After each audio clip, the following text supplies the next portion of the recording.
Manalis Diyos, Mina 35 na Legislature ng Guam is back from recess. At this time, I'll go ahead and recognize Senator Pito Terlay. Thank you very much, Madam Chair. I move to withdraw my amendment. On the motion, are there any objections? Hearing none, motion carries. Thank you, Madam Chair. I move to proffer an amendment. Please proceed right now, Senator Terlay. On line 17, page 2, through line 7, through line 11, page 3, replace section 2 of Bill number 255-35 COR as amended to reflect amendments to 4 GCA section 4302C 9 as codified. Section 2, section 4302C 9 of Article 3, Chapter 4, Title 4, Guam Code annotated is hereby amended to read. Number 9, the negotiating team upon selection and review of the best available proposal for participating healthcare respondents, providers, which reflect the most economical and beneficial healthcare insurance proposal plan for Governor Guam employees and retirees and foster children, shall forward our qualified proposal to Imagahagan Guam for consideration and selection of the most economical and beneficial healthcare insurance plan. And I insert transmit in there as the new word to the legislature in Guam no later than July 31st and prior to the annual legislative session, wherein the upcoming fiscal year budget for the Governor of Guam is before legislature in Guam for consideration. Of the remaining qualifying plans, the employee or retirees may, notwithstanding any other provision of law, rule, or regulation, choose one of the remaining qualified plans. Any difference in premiums should be paid by the employee or retiree at their own cost. And I took out the following paragraph, and I'm inserting it back again, where it says, notwithstanding any other provision of law, rule, and regulation, the most economical and beneficial healthcare insurance proposal plan for the Governor of Guam employees and retirees and foster children shall be defined as the lowest cost option. Thank you, Madam Speaker. Thank you, Senator Terlay. On the amendment, anyone wishing to speak? Senator Joseph Augustine. A very simple one, Madam Speaker. I have no objection to the amendment, but I just wanted to make sure that as you read on when it's struck out for its review, there appears that this amendment, like I said, I have no objection to it, but it takes out verbiage that's on the amended that should be there to show it's consistent and we're still keeping the flow. If you look at the first amendment, it follows for its review. It's also, gosh, let me go back to it. It will reflect a section that states very specifically for its review and Right. Senator Joe, if I may, you can allow for legal technical to make sure that that is showed as a deletion. okay. I can allow, on that motion? Yes, please. On that motion, are there any objections? Joseph Augustine's motion, Senators? Yeah, Yes, just for technical correct, Yeah. because we're going to all notice, my colleagues, that maybe some of the amendments would strike, it's almost like an engrossed bill being amended when that was not the intent. Whatever technical correction needs to be made, just to add the verbiage in that needs to be put back on, that is after its review. Yeah, So the words Yeah. for review, are they in or out? they're out. It's, okay, good example, on page 2, on the amended bill, line 26, for its review and final approval was striked. Yes. That's got to be technically inserted back to the amended so that it just makes it complete. So we're not looking at two different documents, we're consistent. So on Thank that you. motion, are there any objections? Can we just get a quick recess, Madam Speaker? Colleagues, on the law, for its review is in. It has been deleted through the amended process. And it's in the review as the amendment is shown for its review is stricken out. I ask for a recess, Madam Speaker. Yeah. On that amendment, anyone wishing to speak, are there? Madam Speaker, Madam Speaker, I'm just requesting a brief recess. Thank you. We are in a moment's recess.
Mina 35 in the legislature in Guam is back from recess. Senator Joe, you still have the floor? Madam Speaker, I noticed that on the drive, they gave the update, the technical corrections, and I have no objection to the amendment. Thank you. Thank you, Senator Joseph Augustine. Anyone else on the amendment? Senator, I have Senator Kelly, then Senator Sabina. Sejus Masi, Madam Speaker. I'm still working on an amendment, so I will defer to Senator Sabina. Say that again? I'm still working on an amendment. I just didn't want it to close, but so I'll defer to Senator Sabina. On the Senator Pito Terlahi amendment. Okay. Okay. Senator Sabina, I will recognize you. This is Masi, Madam Speaker. I just have a point of inquiry regarding the deletion for its review for the author. If the author can explain why that was deleted. Would you like to answer that question, Senator Terlahi? Senator Sabina is asking why for its review was deleted. Why was it deleted? The reason why we had to delete and change some of the wordings within the bill because of legal interpretation, and that the Organic Act doesn't allow us to make some inclusion on this particular bill. So I guess the the legislature cannot negotiate and approve this any contract other than the governor. So that's why we had to modify the bill itself. Sejus Masi. Senator Perez, are you okay? This is Masi. Thank you. Thank you. Senator Kelly Taitano. On Senator Pito's amendment. Sejus Masi, Madam Chair. With the amendment, I have both a question and State your question. an amendment to the amendment to proffer. I'm trying to get that written. But with the question, if we are opening this up to people to make their choice, insurance can be quite complicated, and so I do worry a bit about people's ability to understand all of the facets of the insurance that is being offered in the proposals. And if they can't access the scoring, then I do worry a bit that they might inadvertently, with the best of intentions, choose perhaps the one that scored the least. So I'd like to ask if when people make these choices, if they will be able to understand or see the scoring or any of the comments about the proposal so that they can be making an informed choice? Madam Speaker, I have Do you have a point of information, Senator Sinagustin? I got more a point of concern. The amendment is specific, and it doesn't talk about the choices that I know I understand where Senator Kelly's come from, but I think as we go along on the other amendments, then maybe that question may be applicable. But at this point, it's only about transmit, it's only about being economical and beneficial to the healthcare. They're very simple. There's nothing talking about choices yet. We haven't got to that point. Thank you, Thank Senator Kelly. And I appreciate that point.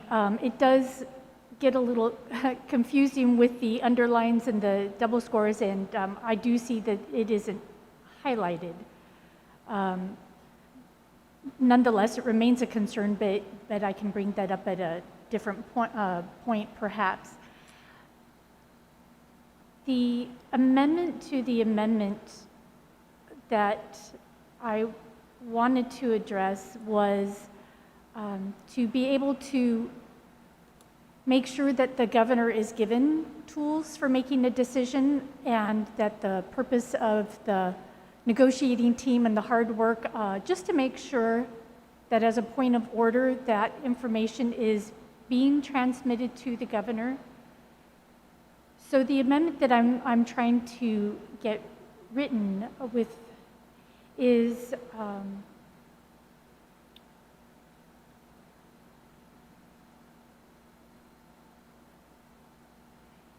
in the section there, it says, shall forward all qualified proposals to Imagahaga Guahan for consideration and selection of the most economic and beneficial health insurance plan, and transmit to, I would like to insert in the language of inclusive of the scoring results based on the scores of the negotiating team, so that we are just ensuring that the Magahaga and the legislature can.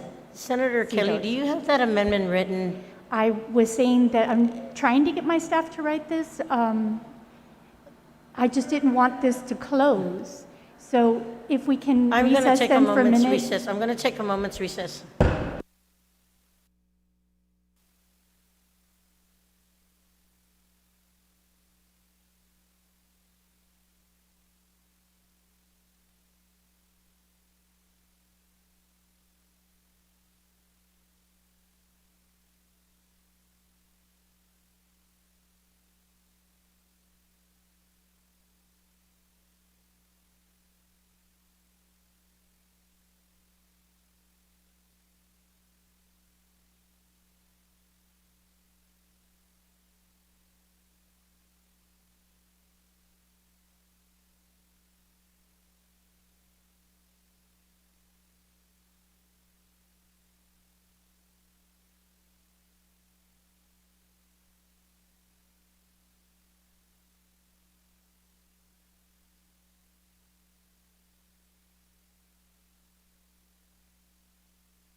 Y minuto 35 na legislatura ng Guam is back from recess.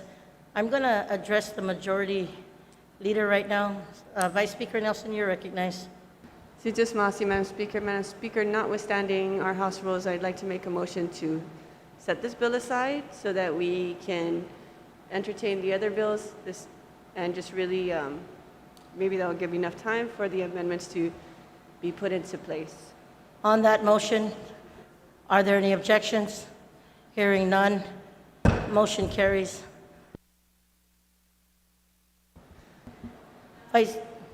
Senator Regine Biscolia, I'll recognize you. Suzus Masi, Madam Speaker, I just wanted to raise a point of information for the body that we are expecting to go into a legislative oversight hearing at 12 noon for the Guam Department of Labor. As we know, thousands of members of our community are currently filing for unemployment benefits online, and so we just want to give an opportunity for the Department of Labor to update this body and for us to ask questions and get to the bottom of some of the things that they're doing. Suzus Masi. Thank you. So, Majority Leader, Vice Speaker Nelson, you are recognized. Si Diyos Masi, Madam Speaker, in light of the information given to us by the previous senator, I'd like to make a motion that we recess till 3 o'clock, just to give time, because this is a very important oversight. And perhaps if we can just all prepare ourselves, if we can consider working into the evening tonight to move forward with session. Thank you, Madam Speaker.